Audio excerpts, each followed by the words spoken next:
Halo kawan-kawan penikmat misteri, selamat datang di Wastakom TV. Di konten perdana kali ini, saya akan menceritakan sebuah kisah horor yang ditulis oleh seseorang bernama Minggi Magala dengan judul Perumahan di Tanah Terbengkalai.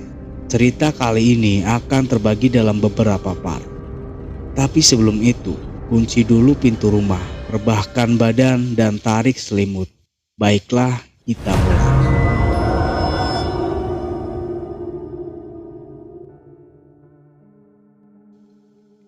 Pada bulan November tahun 2019, aku pindah ke Serpong setelah wisuda dan mendapatkan pekerjaan di sana.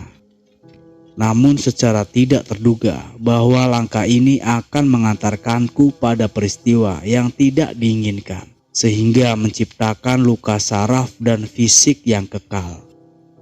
Sekarang aku hanya bisa merenungkan peristiwa itu dan berharap agar tidak jatuh ke dalam kegilaan yang abadi. Aku membeli rumah di sebuah komplek perumahan yang terletak di pinggiran Kecamatan Serpong dan dekat dengan Desa Gunung Sindur. Jauh dari hiruk pikuk, masih banyak lahan kosong, sunyi, serta lampu jalan yang masih sedikit jumlahnya. Di sana ada 8 klaster, tapi hanya 7 yang beroperasi. Sedangkan rumah yang kubeli berada di klaster ke-7 bernama Perumahan Mawar. Rumahku terletak di tepi perumahan dan menghadap ke klaster ke-8 bernama Perumahan Lili yang bertahun-tahun terbengkalai. Alhasil itu menjadi pemandangan awal di setiap aku keluar rumah, sebab jaraknya cukup dekat dari rumahku, hanya dipisah oleh tanaman soka Jawa beserta sebuah lahan kosong yang ditumbuhi alang-alang. Rasanya sangat ironi jika tempat yang dikenal dengan kompleks perumahan megah ternyata masih ada perumahan yang terbengkalai. Apabila mendengar cerita-cerita dari tetanggaku, Perumahan Lili dikenal sebagai tempat yang angker. Kepercayaan bodoh dan liar itu lahir saat proses pembangunan Perumahan Lili yang terjadi sekitar 15 tahun sebelumnya. Tatkala banyak pekerja bangunan yang menghilang secara misterius. Jika memang ditemukan, tapi sudah dalam keadaan hancur, dikunyah dan dicakar. Hingga kesaksian akan serangkaian penampakan ganjil. Banyak pihak yang menuduh hewan liar sebagai pelakunya. Namun tuduhan itu dengan cepat disanggah oleh warga setempat maupun penganalisis. Sebab itu terdengar absurd jika ada hewan liar pemangsa manusia yang berkeliaran di daerah padat penduduk. Penganalisis lebih meyakini bahwa itu ulah dari seorang maniak. Tetapi warga sekitar dengan semangat menghubungkan kengerian itu dengan hal-hal yang mistik. Walhasil, fenomena tersebut telah menghambat proses pembangunan Perumahan Lili selama 5 tahun. Sebetulnya pihak pengembang sudah menyadari kengerian tersebut, namun mereka tetap bersikeras untuk melanjutkan proyek pembangunan, sekaligus menutup rapat kejadian-kejadian ganjil dari publik dan para pekerja bangunan baru, agar tidak makin menghambat proses pembangunan, serta menciptakan rumor yang merusak nilai jual perumahan tersebut. Selain itu, mereka juga memperketat keamanan. Tapi teror masih terus berlanjut sampai pembangunan selesai. Sesudah rampung, tempat itu dengan cepat dihuni oleh para warga, yang mayoritas adalah pendatang dari Jakarta. Dan mereka tidak tahu menahu akan cerita yang menyelimuti perumahan tersebut. Akibatnya, mereka semua dikejutkan oleh serangkaian fenomena menyeramkan, di mana mereka sering melihat penampakan yang mengerikan. Banyak hewan peliharaan yang hilang atau ditemukan terbunuh dalam keadaan tercabik-cabik. Serangan tidak terduga terhadap beberapa warga, sehingga menciptakan luka gigitan dan cakaran yang tidak wajar, hingga kasus serangkaian orang hilang dan dibunuh secara beringas. Namun semua itu hanya terjadi di dalam Perumahan Lili. Banyak dari mereka yang telah melapor ke polisi. Namun sangat disayangkan, polisi tidak menemukan petunjuk apapun yang memuaskan. Walhasil, para warga Perumahan Lili mulai pindah secara bertahap. Hingga setahun kemudian, tempat itu jadi terbengkalai hingga sekarang. Awalnya, aku menganggap itu hanyalah cerita horor lokal yang sensasional. Namun di minggu kedua bulan November, sebuah kengerian muncul secara tidak terduga.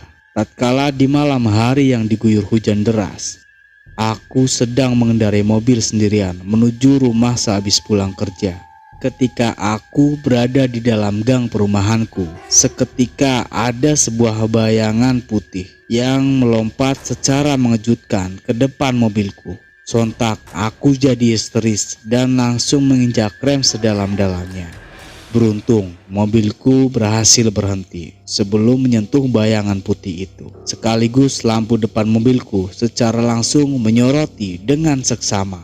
Di saat itulah aku mendapati sebuah kengerian yang tidak dapat kupahami. Aku tidak memahaminya karena bayangan itu bukan milik tetanggaku, melainkan suatu wujud abnormalitas yang menghujat dari jurang paling dasar neraka. Kengerian tanpa nama, berbentuk yang tidak bisa dipahami oleh akal sehat maupun kata-kata. Aku bergidik ngeri selama menyaksikan pantulan yang samar akibat derasnya hujan dari bayangan putih tersebut, sebelum akhirnya dia berlari dengan cepat ke arah perbatasan lalu menghilang di dalam perumahan Lili yang gelap. Aku hanya bisa menyaksikan dari dalam mobil sambil menggigil dan bergumam ngeri. Tampaknya peristiwa itu telah mengguncang mentalku sehingga mengakibatkan kerusakan saraf. Sudah beberapa hari berlalu dari peristiwa itu, tapi tubuhku masih terasa lemas dan geligis. Aku tidak dapat mengingat secara detail bagaimana aku bisa tiba di rumah saat malam menyeramkan itu. Namun aku merasa yakin bahwa aku telah bertemu dengan iblis penghuni perumahan Lili. Di tengah kegelisahan dan perenungan itu, seketika aku mendengar suara gaduh di luar rumah. Kelakian aku mengintip keluar jendela dan melihat banyak dari tetanggaku yang tampak risau dan berbondong-bondong pergi ke rumah Pak RT. Lantas, secara spontan aku keluar dan ikut membaur dengan mereka. Setiba di rumah Pak RT, keadaan sangat kacau. Banyak warga dengan kalut melaporkan kejadian-kejadian mengerikan semalam. Ada sekitar 3 hewan peliharaan mereka, 2 ekor anjing dan seekor kucing yang ditemukan mati dalam keadaan tercabik-cabik dan tidak utuh. Serangan tidak terduga oleh suatu yang tidak dikenal dan mengakibatkan luka cakaran serta gigitan yang dahsyat hingga serangkaian penampakan bayangan putih.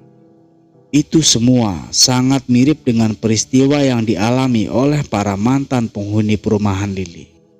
Setelah mendengar keluhan dari para warga, lantas Pak RT segera mengadakan rapat darurat di balai warga.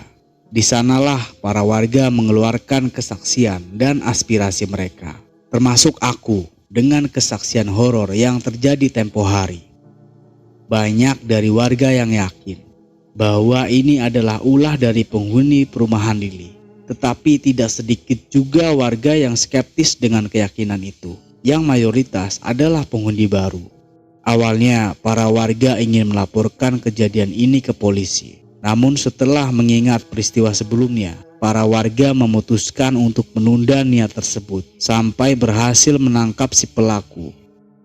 Sesudah melalui diskusi serta perdebatan yang hebat dan lama, akhirnya para warga sepakat untuk mendatangi dan memeriksa perumahan Lili. Jumlah warga yang ikut dalam eksplorasi ini ada 8 orang, dan itu sudah termasuk aku bersama Pak RT yang memimpin langsung. Kemudian Pak RT membagi 2 kelompok. Setiap kelompok berisi 4 orang. Demi mempersingkat waktu penyelidikan sebab tidak ada yang ingin berlama-lama di sana. Walhasil aku sekelompok dengan warga yang bernama Heru, Adang, dan Bagio.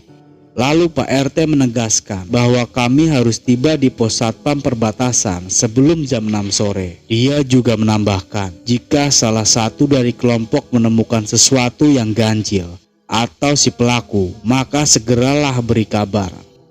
Setelah semua sudah siap, kami lekas pergi ke perumahan Lili saat hari itu juga.